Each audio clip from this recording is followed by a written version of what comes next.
last speaker tonight, and I'm going to sum up a bunch of what everyone has been saying today. So there's a war for talent right now. You guys are all trying to attract and retain the best talent in the world, and that's going to be largely comprised of this rather enormous generation. So in order to get us to come work for you, you really need to understand who we are and what we stand for, and not only what we want out of work, but what we want out of life, because let's face it, there's no such thing as work and life anymore. So today I'm going to talk to you about Generation Y and work. But first I'm going to tell you my own personal story. So 4 years ago, this time, I was on the Syracuse University campus, and I was a senior in college.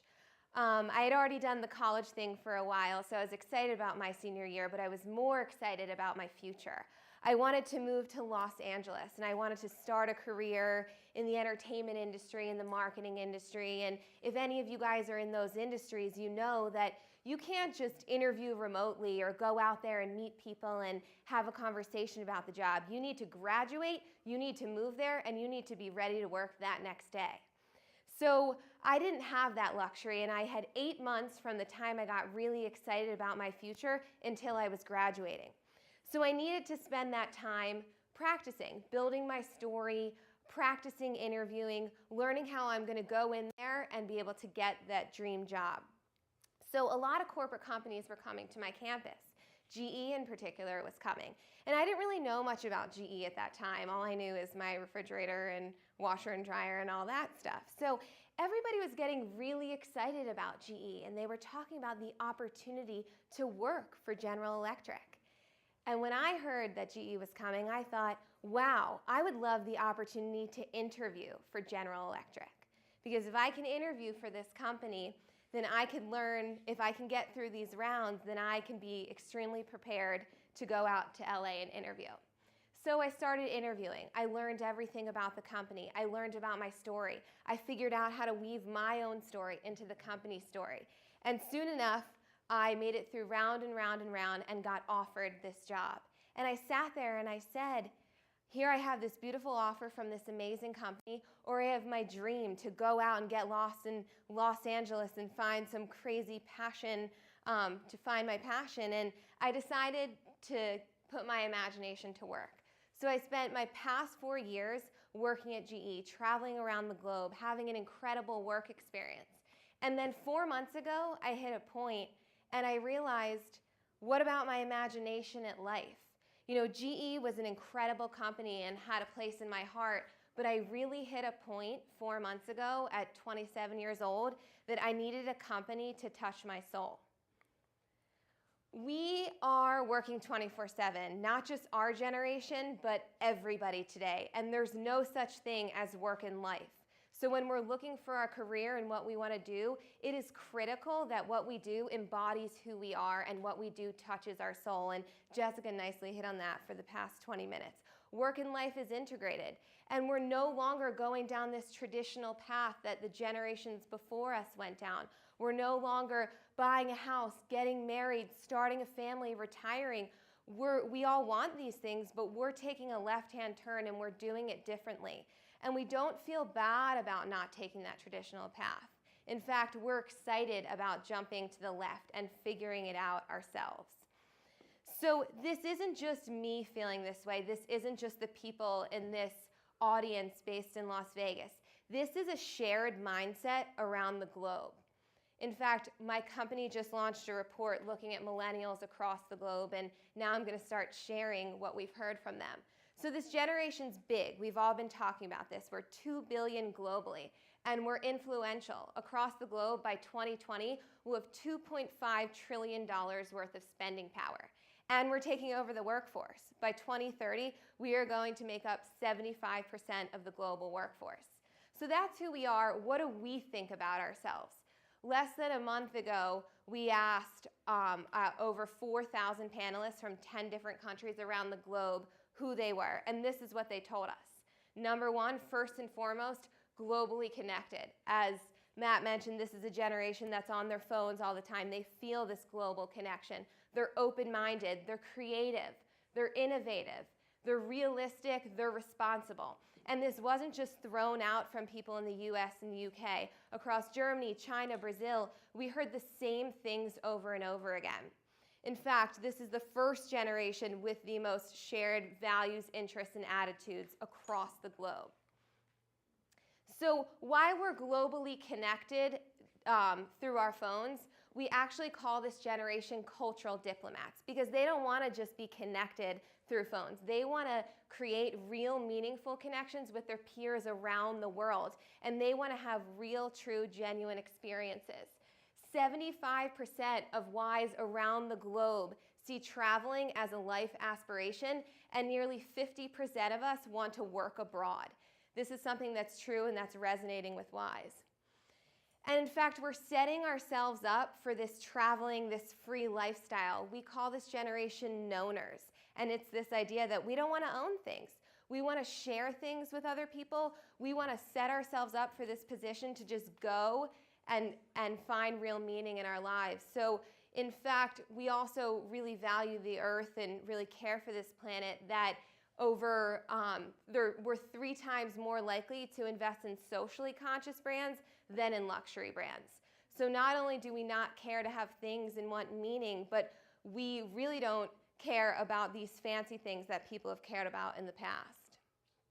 And it's all because we're chasing meaning.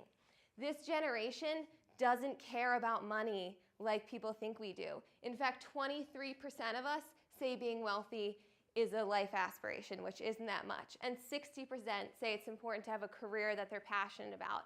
This is a member of one of our communities. She was working in a top sales role at her company and was miserable, working every day, very unhappy. She got a big commission check and she left it all to travel around the globe. She's not the only one. We all want deep, rich, meaningful experiences. And we need the flexibility to do so. As I mentioned, we don't have work and we don't have life. We are working and living all the time. We are working all the time, and it's feeding into our lives that we need that flexibility. 90% of this generation want to work remote and want to work on our own schedule. And it's not because we're lazy or we don't want to be in the office. It's because we need that freedom to be able to find some kind of meaning and some kind of connection in our lives if we're not feeling it as much in the workplace. So we asked these global millennials from the US, Brazil, South Africa, all over the world, if they would rather work freelance or work a 9-to-5 job, if they would rather work for themselves or work for an established company. And the results were fascinating in the fact that nearly 50% of people want to work on their own and 50% of people want to work for an established company. And I think what this says that's so fascinating is that we are setting ourselves up, we are looking for a position to go out on our own. We need this flexibility, we need to find meaning, and if companies aren't going to give it to us, we're going to leave and go work for ourselves. And now's the time. Now we're really seeing this. It used to be about moving on up, but now we're moving on down, and we're really proud and excited about it. 63% of millennials would rather make $40,000 at a job they love than $100,000 at a boring job. This girl, her name is Fern Marie. She was working for a very big, impressive bank. And on the day of her promotion, she decided to not take it and actually become a full-time yoga teacher. She had been prepping herself for this for years, getting rid of a lot of her stuff, selling her stuff, downsizing her apartment in New York, all so that she could be happy and find meaning in her life. So this dream, everything that I've been discussing, our company calls this the new global Y dream. And it's this idea that we all want to make meaning. We all want to find things that we're passionate about. This is a shared value. We no longer want that white picket fence, but we want true day-to-day things that we can connect with. And we want to be entrepreneurs and out there. So the question is, and we're feeling lost. So we asked, there was a global millennial on our panel from China a few weeks ago, and I asked her, what is one word you would use to describe millennials in China? And she said, we all feel lost. And I looked at that and I said, wow, I think that would be the same word we would use to describe ourselves too. With the economic downturn, this generation has been underemployed, unemployed, and they're not really feeling their place in the workplace. In fact, only 25% of them are satisfied with where they are in their careers right now. So this sounds a little sad, but to me, this is a true opportunity for all of you employers out there. We're telling you we want to make meaning, we want flexibility, we want to bring our innovation to the workplace if you're willing to work with us. And if not, we'll go out on our own. So right now is that time to jump in, because if we're not happy, we're going to make a change. It's whether we're going to work for you or work for ourselves. So the time isn't when your business grows and your business develops. Your time to capture our imagination is right now. So here are a few different things that you could do. Give us a stake in the outcome. This is a generation that doesn't just want a job, they want a career. They want to feel connected to your organization and feel like they belong. So they want to help make the decisions to grow the company. They not only want a financial stake, they want a stake in making the company bigger and developing the company. So give them a stake in the outcome. Take advantage of our nowner mindset. I have to tell you, when I got back from China in 2011, I had a few companies contact me, and I went on a few interviews. And I decided to pull myself out of the process because GE had sent me abroad and had sent me to China and had given me an experience of a lifetime that truly connected with me.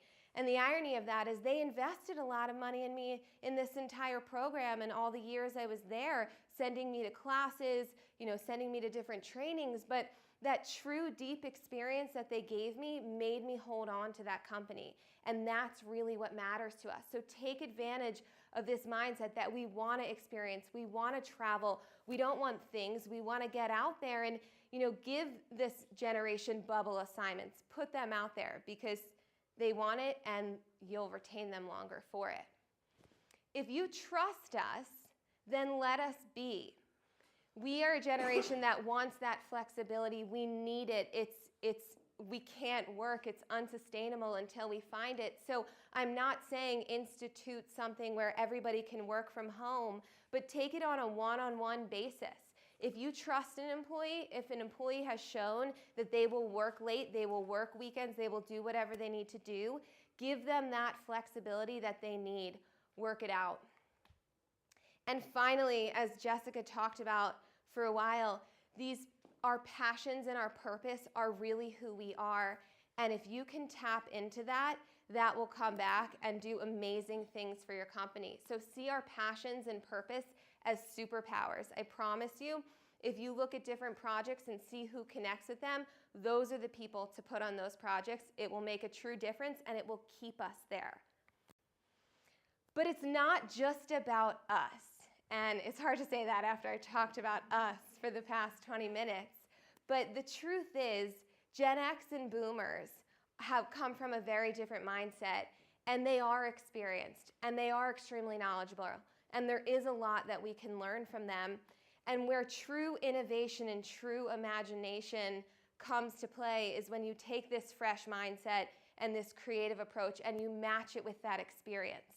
So we all need to learn how to work together. And I wish I could start a movement. When you Google millennials in the workforce, you get so many articles about how managers can learn to work with millennials. And there's nothing out there about how we can learn to work with Gen X. But I don't even want to spend any more time wasting, conflicts, and this generation does that, and this generation does that. Let's sit down, let's talk face to face, let's remove our cell phones, and let's figure out how we can do this together. Imagine what can happen if we work together. Thank you.